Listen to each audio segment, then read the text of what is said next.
कैलाशपति शिव शंकर, तुम हो भोले दया के सागर।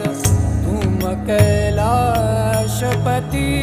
शिव शंकर, तुम हो भोले दया के सागर।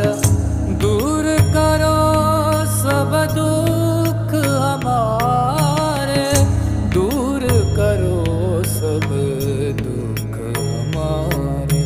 शंभो शंकर नमः शिवाय, गिरिजा शंकर नमः शिवाय।